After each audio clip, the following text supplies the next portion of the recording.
Pohjimmiltaan vaurastuminen on yksinkertaista. Tarvitaan oma strategia, riittävä hajautus ja ymmärrys korkoa korolle periaatteesta.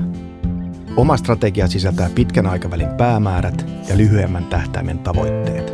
Ymmärryksen omasta kyvystä kestää arvon vaihteluiden tuomaa riskiä sekä valinnan tavasta vaurastua. Järkevä hajautus on tasapainoisen sijoitussalkun ydin. Kun osa varallisuudesta on allokoitu ympäri maailmaa eri omaisuuslajeihin, ollaan kestävällä pohjalla. Yksittäiset maailmantalouden häiriöt eivät saa kokonaisuutta ylenpalttisesti tolaltaan. Hajautus pienentää arvon heilahteluja.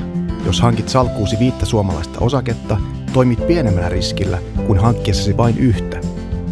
Jos taas ostat salkkuusi vain eurooppalaisia rahastoja, toimit isommalla riskillä kuin hankkiessasi globaaleja rahastoja. Kolikon toinen puoli toki on, että hyvin hajautetulla salkulla harvoin saa myöskään pikavoittoja. Niitä voi halutessaan etsiä muista sijoitustuotteista mausteeksi hajautukselle.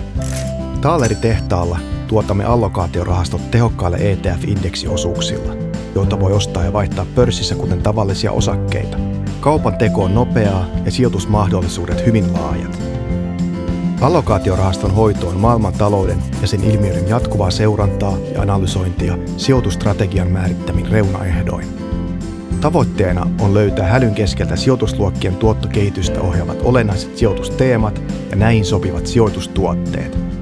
Allokaatiosalkkujen hoitajana olen oppinut, että lauma juoksee usein samaan suuntaan ja markkinan käänteissä lauma jatkaa pitkän matkaa väärään suuntaan. Tästä johtuen on luotava aina oma markkinanäkemys ja kunnioitettava omaa sijoitustrategiaa.